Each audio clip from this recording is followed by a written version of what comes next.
timetable for the 2027 elections by Nigeria's electoral body, stakeholders have criticized the decision, warning that it places early pressure on political parties expected to begin primaries in April.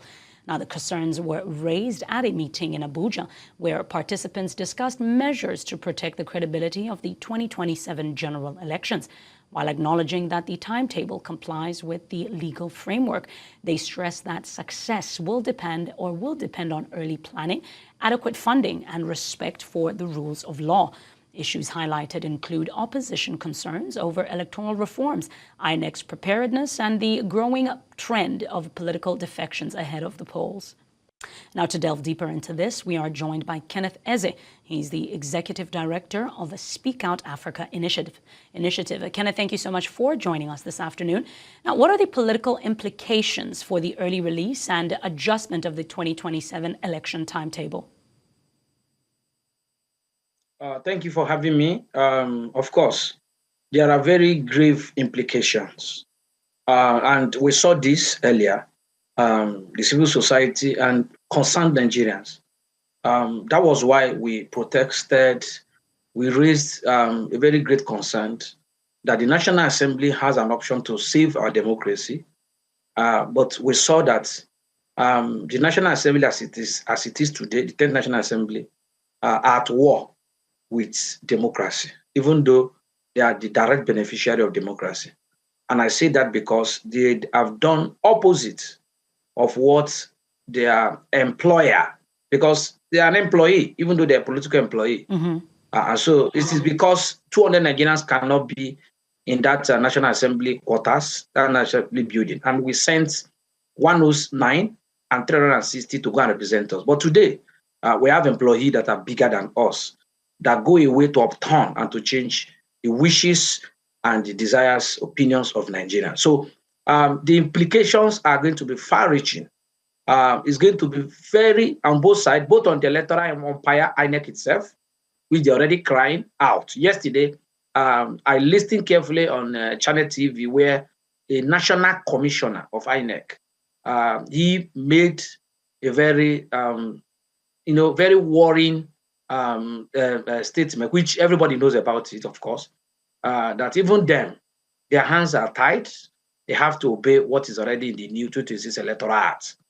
And so I do not know why the National Assembly will purposely, and when we say National Assembly, it's just solely the Senate, a few elements, a few people in the Senate, be led by the Senate President, and a few of them, possibly because of fear of whatever they feel, but would put Nigerians, would put our electoral system in tension as it is today, such that the days that we had earlier, that we're even asking for more, has been shortened, like from 360 to 150 days. Right. And that is what has influenced INEC to now revise the new date from February 20th, earlier release, now to January. Because the date has been moved from 360 to 150. So many things changed. And the question will be, why are you INEC in a sane society?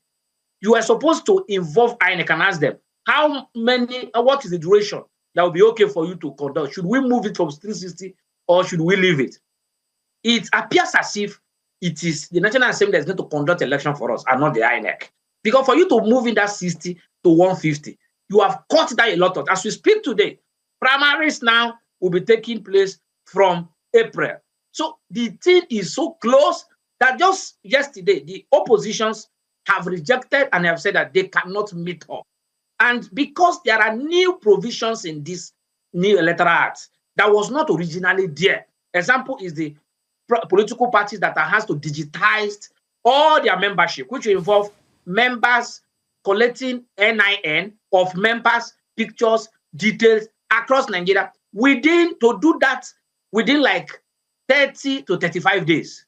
So the issue is Nigeria should begin to ask, why would National Assembly, the Senate in particular, sabotage the credibility of 2027 election? Right. As it is today now, is already in doubt if the 2027 election is going to be credible, if something is not urgently done Mr. Kenneth, to reverse the bottom.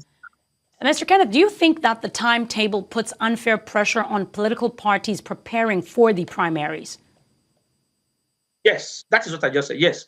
How so? Serious pressure. Serious pressure because, in fact, one of the opposition party, the ADC, we are still waiting to hear from the Labour, the others, other political NNPP, but the coalition of the political parties, which you even saw there, where they rejected and they asked for a revised amendment act, the pressure on them is that with the timeline that INEC has just revised, which is not the fault of the INEC, because INEC will have to be bound. This happens when you are shaving a man's hair in his absence. If INEC was the one that engineered the signing of this new electoral act, there is no way INEC will be shooting herself in the leg. But few people in the Senate, in the National Assembly, for whatever reasons, went and insert and did those things without involving INEC, without INEC being the one, because there is no way INEC will be saying that you should shift from 360 to 150 for the party, the timetable, because it is seriously putting pressure on them. Yesterday, the National Commissioner, as we speak today, INEC is saying they have not received any ₦1. Their budget is not yet even passed. The National Assembly is even not sitting right now. They are on a break. So you could imagine, you are the same person who did a timetable and puts a system under pressure. The same you vacated your seat and say you're on recess. Recess doing what? You are not approving budget, not to talk of releasing the fund. So how will INEC? So INEC is handicapped, and the political party. And that is why, if you read the whole thing, the political parties are of the opinion that this is a schemish plan to make the 2020 election to be a one-man's race, horse race. Because by the time no other political party can meet up, then we will have only one party. And of course, and that was the reason, because you saw what happened, where even within the National Assembly, majority refused, opposed, walked out, shouted, and yet some people went ahead and passed the bill. Thank you so much, Mr. That is to tell you that this was planned. This appears to be a calculated, schemish plan to be able to make way to make way. Awesome. Thank you so much for your. Thank you so much for your. Citizens still have the final say. Thank you. Thank you, sir, for your insight and your time on this matter. Thank you.